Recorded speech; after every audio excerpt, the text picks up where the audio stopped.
Selamat hari Natal, saudaraku. Tuhan memberkati. Nah, saudara, kita sambung firman Tuhan pada hari Minggu, di mana kita melihat firman Tuhan mengenai kasih. Kasih adalah sangat penting. Dalam 1 Korintus 13 ayat 13 dikatakan, saya membaca lagi. Demikianlah tinggal ketiga hal ini, yaitu iman dan pengharapan dan kasih. Dan yang paling besar diantaranya ialah kasih. Iman memang penting, saudaraku. Firman Tuhan berkata tanpa iman mustahil. Semua kita harus punya iman. Kemudian pengharapan juga penting. Karena tanpa pengharapan iman kita tidak bekerja. Saudaraku, supaya iman kita bekerja, kita harus memiliki satu pengharapan, memiliki satu objek, memiliki sesuatu yang kita inginkan dari iman tersebut, yang kita harapkan dari iman tersebut. Itulah dia pengharapan. Namun firman Tuhan berkata, yang terbesar adalah kasih. Mengapa yang terbesar adalah kasih? Dalam 1 Korintus 13 ini juga dikatakan mulai ayat 8, saya bacakan kepada saudara, kasih tidak berkesudahan. Jadi kasih itu sampai ke sorga. Kemudian dikatakan nubuat akan berakhir, bahasa roh akan berhenti, pengetahuan akan lenyap. Sebab pengetahuan kita tidak lengkap dan nubuat kita tidak sempurna. Tetapi jika yang sempurna tiba, maka yang tidak sempurna itu akan lenyap. Kasih tidak berkesudahan. Kasih selama-lamanya sampai di sorga. Bahkan firman Tuhan berkata, Allah itu kasih adanya. Patut sekali saudaraku setiap anak Tuhan memiliki kasih. Dan pada hari Minggu kita mendengarkan firman Tuhan, bahwasanya kasih itu saudaraku berkembang. Kasih itu bertumbuh. Sebab kasih adalah buah Roh Kudus. Kita mengetahui satu buah itu saudaraku bisa bertambah besar. Satu buah itu bisa berkembang. Demikian kasih kita saudaraku bisa bertambah, bisa bertumbuh. Dan memang seharusnya demikian bagi setiap anak-anak Tuhan. Kasih itu harus bertambah. Kasih itu harus bertumbuh.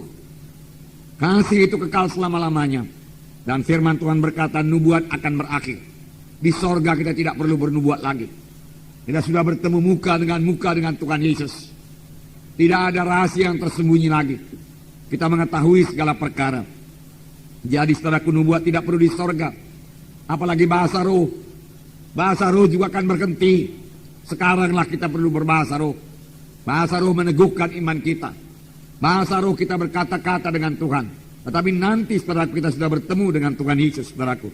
Tidak perlu lagi bahasa roh. Pengetahuan akan lenyap. Kapankah ini jadi? Bila yang sempurna itu tiba. Apakah yang sempurna itu? Tidak lain daripada Tuhan Yesus. Sempurna adanya. Dan dia akan datang kedua kali. Pada saat kedatangannya kedua kali, saudaraku, semua nubuat akan berhenti. Tetapi kasih kekal selama-lamanya. Oleh sebab itu setiap anak-anak Tuhan, saudaraku, harus memiliki kasih ini dalam hatinya. Amin, saudaraku. Bahkan bukan yang memiliki, tapi mempraktekkan kasih Tuhan ini. Kekal selama-lamanya. Tuhan Yesus berkata bahwasanya kasih itu adalah hukum yang terutama. Kasih kepada Tuhan Yesus, kasih kepada Tuhan, hukum yang pertama. Dan hukum yang kedua, kasih pada sesama manusia. Jadi kasih juga, kasih. Nah, saya membacakan kepada saudara Matius 22 ayat 36 sampai 40. Matius 22 ayat 36 sampai 40. Ayat 36, Guru, hukum manakah yang terutama dalam hukum Taurat? Jawab Yesus kepadanya, kasihilah Tuhan Allahmu dengan segenap hatimu, dengan segenap jiwamu, dan dengan segenap akal budimu. Itulah hukum yang terutama dan yang pertama. Dan hukum yang kedua, sama dengan itu ialah, kasihilah samamu manusia seperti dirimu sendiri. Dan pada kedua hukum inilah tergantung seluruh hukum Taurat dan kitab para nabi. Jadi kasihilah Tuhan Allahmu dengan segenap jiwamu, dengan segenap hatimu, dan dengan segenap kuatmu. Dengan segenap hatimu, kasihi Tuhan Allahmu. Dengan segenap jiwamu, kasihi Tuhan Allahmu. Dengan segenap kuatmu, kasihi Tuhan Allahmu. Inilah hukum yang terutama dan hukum yang pertama.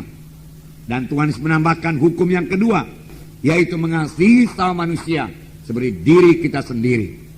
Saudaraku, mengapa saya bawakan ini kepada saudara? Karena pada hari Natal kita, saudaraku, memberitakan kasih Tuhan yang begitu besar pada kita manusia yang berdosa ini. Kita terhilang, kita yang seharusnya dihukum dalam neraka yang kekal. Karena semua kita telah berdosa dan telah kehilangan kemuliaan Allah. Tetapi Yesus telah datang. Karena Yesus mengasihi kita. Tidaklah ia gemar seorang pun binasa, tetapi ia mau supaya sekaliannya sampai kepada pertobatan. Itu sebabnya Yesus datang menebus kita. Nah, patut saudaraku kita juga memiliki kasih. Dan memang kita sudah memiliki kasih. Yang penting kita selirik pada hari ini. Apakah kasih kita itu kita praktekkan? Apakah kasih kita itu berkembang? Apakah kasih kita itu bertumbuh di dalam hidup kita, dalam kita mengikut Tuhan ini, saudaraku. Nah, saudaraku yang kasih dalam nama Yesus. Jadi, hukum yang pertama, mengasihi Tuhan. Kita selidik hati kita pada hari ini, adakah kita mengasihi Yesus? Dengan segenap hati kita, dengan segenap jiwa kita, dengan segenap pikiran kita, berarti kita memikirkan Tuhan Yesus. Sebab jiwa itu pikiran, saudara, kehendak, dan kita memang mau mengasihi Yesus, saudara. Dan kita memang menaruh kasih kepada Yesus, itulah dia jiwa. Benarkah demikian, saudaraku? Yesus mengasihi kita dengan segenap kasih, saudaraku, kasih agape, kasih yang daripada Allah. Bagaimanakah kita, saudaraku? Adakah kita mengasihi Tuhan Yesus? Ataukah kita hanya mengasihi berkat-berkatnya saja? Saudaraku, apakah kita hanya merindukan berkat-berkatnya saja, tetapi kurang merindukan Tuhan Yesusnya? Raja Daud berkata, sebagai rusa rindukan air, demikian jiwaku merindukan Engkau, Tuhan Yesus. Dia rindu Tuhan Yesusnya, bukan berkat-berkatnya. Berkat-berkat yang diberikan Tuhan Yesus, saudaraku, tidak cukup, saudaraku, kepada Daud. Tetapi jiwanya haus akan Tuhan. Jiwanya merindukan Tuhan. Jiwanya rindu bersekutu dengan Tuhan. Jiwanya jatuh cinta kepada Tuhan. Apalagi ruhnya, saudaraku, jatuh cinta kepada Tuhan. Dia mengasihi Tuhan Yesus dengan segenap ruh, jiwa, dan kuatnya atau tubuhnya, saudaraku. Nah, saudaraku, dengan segenap keberadaannya yang mengasihi Yesus, saudaraku.